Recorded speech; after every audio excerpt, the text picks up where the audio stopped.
You're listening to the House of Chapters podcast. Welcome, Ian, to the House of Chapters podcast. Thanks for having me. We've been seeing each other on the feed, I guess, for a while, but never connected up until a couple of days ago, actually. Yeah, two Ians. The Ians are coming together. Yeah, and there was also a third one, right, this week? I think you also shared Ian something. Barr. Ah, okay. Yeah. That's, a couple more to go for, I don't An know. Ian convention soon. That's we'll all get together. Yeah. We have a couple of things to talk about. I'm going to try to put you on the spot a bit. Tell us the plot of your current release in 1 minute. Okay. Are you going to time it? I'm going to check the time sometimes, and then at some point I might stop you. That's great. So I'm going to talk about The Cog That Spins the Wheel, which is my current ongoing serial that'll be up on House of Chapters. I think maybe before I get into that, like who I am as a writer, I tend to write because I'm trying to say something. A bit didactic that way. And so a lot of my work stems from social commentary on some level, and COG is really no different. So I originally described the story as this Venn diagram of dystopian science fiction, action sports, and critiques of capitalism. So going into the plot, it imagines a galaxy where action sports are the only thing holding society together. And it combines the high-octane racing of Formula One and motocross on low-gravity planets across the solar system, and it's all set in a world that's held tight in the grip of hypercapitalism. The story follows a woman named Lev Carpenter. She's a 2-decade winning racer that's in the twilight of her career. As she finally returned to Earth's moon where she was born. The moon is at the cusp of a political revolution, and she kind of becomes a catalyst for that change. And then I'd say, like, bigger picture view, why should people care? It's a critique of the commodification of people, which is kind of one of the natural outcomes of capitalism. It's a fun and fast-paced ode to action sports. I'm also an athlete that does a lot of action sports, so it's very near and dear to my heart.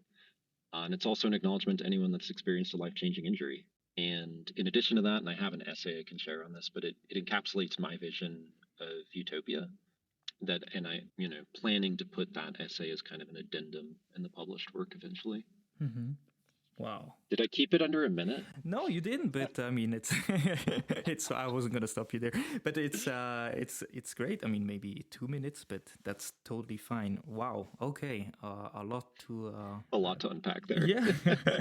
But really cool, and I like the personal backgrounds that you mentioned too. Yeah. So you've already self-published 2 books, and the third one will come out at the end of March. Plus, as a little spoiler, you're working on another one that's going to be traditionally published in winter. That's correct. Yep. It's been a busy couple years for me. Wow. So let's just take a step back here and tell us, how did you start? Have you always written? Was that always a hobby of yours? When did you realize you wanted to actually write a book and self-publish? I was always interested in writing. I wanted to be an author since about the age of 10. And I kind of realized sometime in high school that I'm actually very good at math and science. And wound up studying engineering in college. And I wrote in fits and spurts. Through then, took a few literature classes, which were wonderful. But, most of my work and then my professional life afterwards has been engineering. And then in 2020, my mom passed from cancer. And in 2023, our daughter was born. And it was kind of these two very close together brushes with mortality that made me take a step back and analyze where my life was at, where I wanted it to be. And when I talk about this, it always winds up sounding like a midlife crisis, which maybe that is. I don't know. And so on the way back from the hospital after my daughter was born, I bought a laptop. That was in 2023. And I've been writing nearly every day since. Wow. I had the first draft of Transference done 4 months after that. It was really, really quick, and I basically took it to my wife and asked her if it was total crap, and she told me it wasn't, and I should keep going. And so I was really drafting at the same time as learning about self-publishing and all of these things that it takes to bring a book to market. And I've always been a super determined person. Like I said, I have this background in action sports. I'm a bike racer. Hmm. Um, I am used to doing a lot of training and improving and getting better at things. So it's kind of for the first time in my life, I was okay being bad at writing and just kind of let myself grow and become better. And I've, yeah, been writing since then. Wow. So that was your first time trying it out, trying to write a longer story and a book, or did you start writing thinking this is gonna be a book, or did you just start writing? So I, in hilarious form, decided to do NaNoWriMo, which is the National Novel Writing Month. Uh-huh. Um, and I announced it to like all 12 subscribers I had on Substack, which were all friends, personal friends at that point. Awesome. And um, and I released a new chapter every time I got one done. And I failed NaNoWriMo, but Hmm. I got the draft done in 6 weeks instead of the like 4 weeks they do during the event. I had almost nothing plotted going into it. I had an idea of the world and I had an idea how it would end. Basically, while I was drafting, our daughter's 3 months old, 4 months old at this point, while she's sleeping on me, I'm drafting the next day's work that I'm going to do and plotting from there. It was a really wild time of my life. It's I can imagine. very Yeah. involved. Yeah, I think we exchanged some comments today. I tagged you in a post on Substack about riding with toddlers Yeah. around, and you gave a really cool answer. So that's a bit of background on that. Yeah, riding with your sleeping child on you. That's yeah, you just get riding done whenever you Yeah, can, when you right? can. Yeah, exactly. You did go ahead and do participate in something else though with that story, right? You want to share about that? Are you talking about the award? Mhm. Yeah. Yes. Let's talk about the So award in the room. I really kept telling myself to shoot my shot as I went through this, and I entered into a lot of awards, and I did okay. And the one that was really, pie in the sky was my state-run book award, which typically these go to traditionally published authors. It's Hmm. very, I would say, it's not as common for a self-pubbed author to enter in things like that. But I went for it and was shocked to learn by summer that I had made the finals, which was me, one other debut author, and Kevin Anderson, who took over the Dune franchise after Frank Herbert passed. No way. Uh, yeah, and so I was certain I wouldn't win. Yeah, and at the award ceremony, they picked my book, and they talked about how prescient it was for the time. It deals with diseases being transferred and the caste system that creates. Hmm. It's a big critique of market capitalism healthcare, especially in America. Yeah. Um, and it really resonated with the judges. So I won the Colorado Book Award in 2025, and it's really springboarded my career. It's been absolutely incredible. Congratulations again, by the way. Thank you. Yeah, Really, really cool. So that's some offline offline marketing in that sense. Yeah, I mean it's a bit absolutely. an old school way in a sense, but still self-published against traditionally published authors. Yeah. Shows how the industry has changed in that sense. No. Yeah, absolutely. And even the judges, one of the things that they told me after the award is how blown away they were with the quality of book coming out of the self-published space. So I'm hopeful that things like this open it up for other people too. Wow, yeah, that'd be great. So you said a couple of months for your first draft, or 6 weeks? Was that the first draft? Six Yeah, weeks? that was the first draft. A Yeah. couple of months for the second draft. And Yeah. at what point did you get an editor involved, and how? So that first one, I went through a period of beta reading and refining it, which is kind of it's a toss up if you do the beta reading before you do the editing or afterwards. But anyways, that's what I did for the first one, and I wound up hiring an editor off of Readsy, which is a great way to network with professionals and get a variety of quotes. I had quotes ranging from I think $1,000 to $8,000. So you Mm. can definitely find a variety of people with different experience levels. Mm-hmm. And that was specifically for developmental work. Mm-hmm. So looking at the plot and the pacing and the characters, looking at through lines, looking at themes. But almost every developmental editor I've worked with will also give you line level feedback, Mm-hmm. which is super important for a starting writer. Good to know. The more editing you can afford, the better your book will be, but it is very much a game of what makes sense to afford when you're starting. Mm-hmm. Okay. So are they Mm-hmm. all connected? Is it the third one that will appear on the House of Chapters soon, or is it the Uh, second one? Actually, the one that'll appear on House of Chapters is entirely disconnected. Mm. But my first three books are connected. So there's Transference, that's book one. Transcendence is book two, and that completes the primary duology of what I call the narrator cycle. Mm-hmm. And then Transition, which comes out late March, is a prequel to that, a prequel novella with one of the main characters from book one. There is a book four planned eventually for that, but I kind of had to stop writing in the universe. I really wanted to focus on other things Yeah, for a yeah. little bit. Cool. Well, it's great that you're able to put that down or to the side and work on something else. It's a welcome change, I guess, after a while in the same universe. For sure, for sure. Well, I mean, I'm not even done with my debut novella, and I'm thinking about the other book that's unrelated. So Yep, it's that's how good. it goes. It's good to stay focused though to finish a project, but then it's also fun to take a break from that and do something completely different. You mentioned that your first book, Transference, started out as a serial. The way I read lots and lots of first chapters of in that sense, right?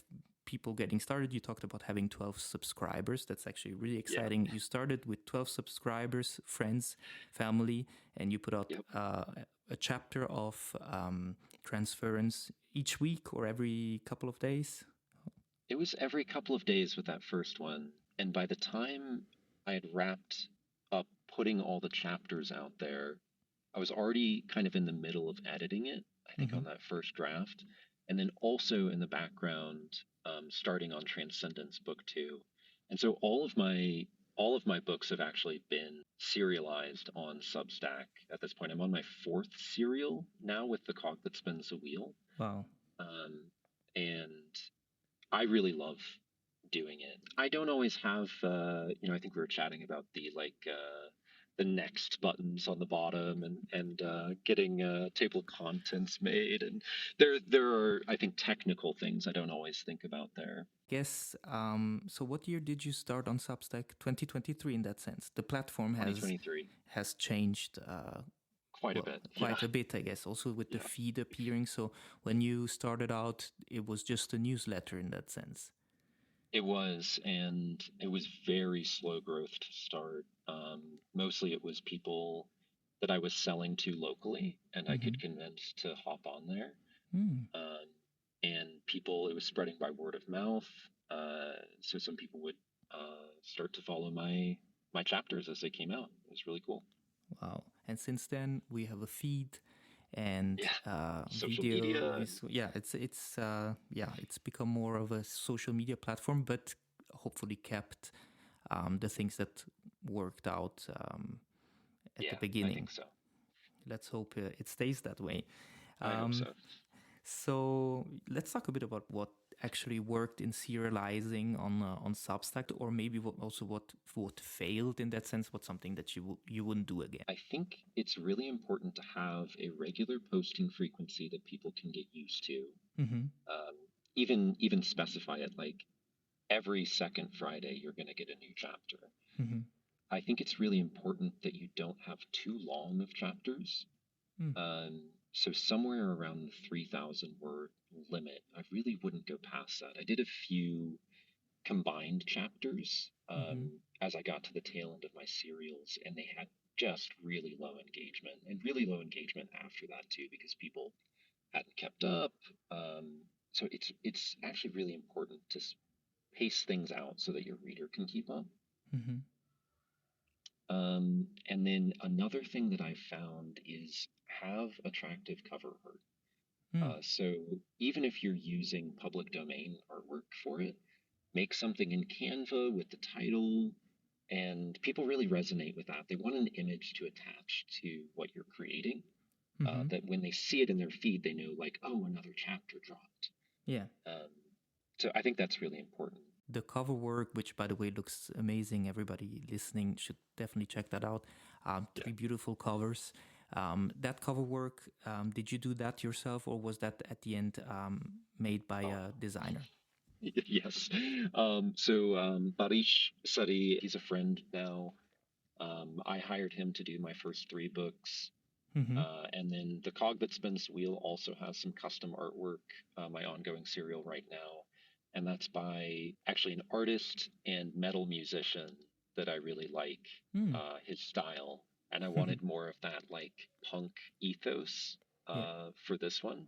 So I think he brought that pretty well. And so, but what you mentioned about the covers of your chapters of your serial, to put some work into that, so that people recognize a bit, kind of like branding in that sense, that one sees, okay, new chapter dropped. Oh yeah, that's the the next one of that story. I don't think you have to go crazy.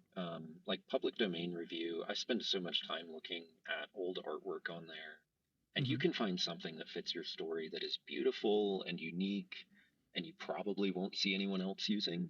Mm-hmm. Um, and it's a really great way to just catch the reader's eye and give them something to identify it with. And so, was that on a particular website that you used? Yep, it's called Public Domain Review, and there's a few other ones that have all public domain artwork that you can take from. Oh, that's great advice.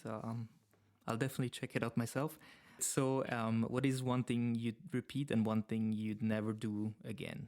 This has more to do with book publishing itself. Is that okay? Mm-hmm, of course.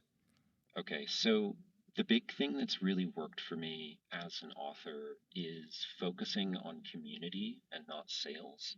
Mm-hmm.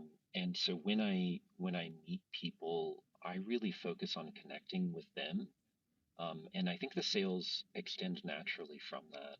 So Mm. if it's online, if it's at a convention, if it's even at a signing, I try to stay away from the like pitching people about my book and try to stay with the like connecting with them on a human level. Mm-hmm. And I think people are much more likely to buy your book also when you do that, as well as it being a little bit more soul fulfilling, at least Mm-hmm. to me. Yeah, like staying true Um, to yourself and not having to always be salesy in everything you yeah, do. people just want to be talked to like a person, and Mm-hmm. I think that that's really important. Um, Yeah, that's a great point. Is there something you like never do again, or something that you never did yes, again after the first one? month after I released my book, I'm a very impatient person. Maybe I should have started with that. Um, and I did a free book giveaway because I wanted to find new readers. And I did. I gave away about 1,100 copies of my book a Wow. month after release. And my hope was at the very least that it would generate reviews.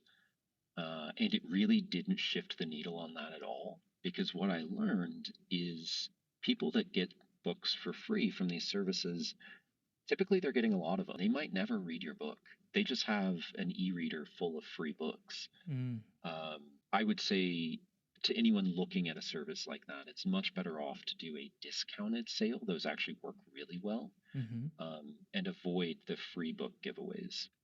Okay, that's really interesting advice. I never thought of that actually.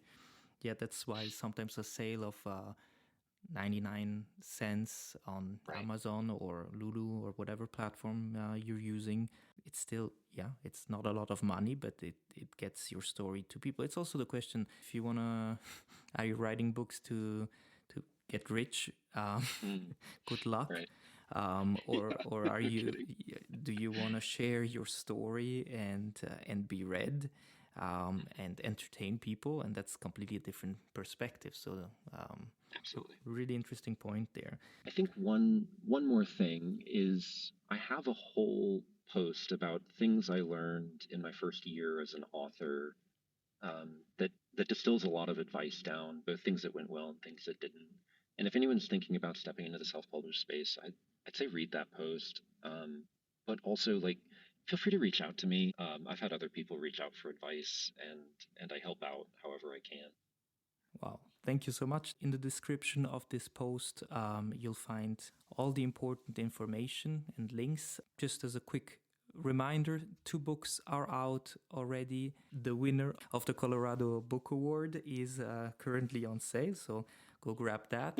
And in March, the 3rd book in that universe is coming out, the prequel. And then we'll look forward to seeing the first chapter of The Cog That Spins the Wheel will be featured soon in one of the House of Chapters highlights posts, so stay tuned for that too.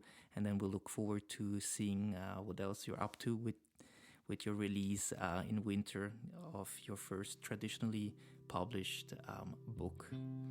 Thank you. Yeah, it's been great being on here. Thank you so much, and we'll keep in touch, and take care.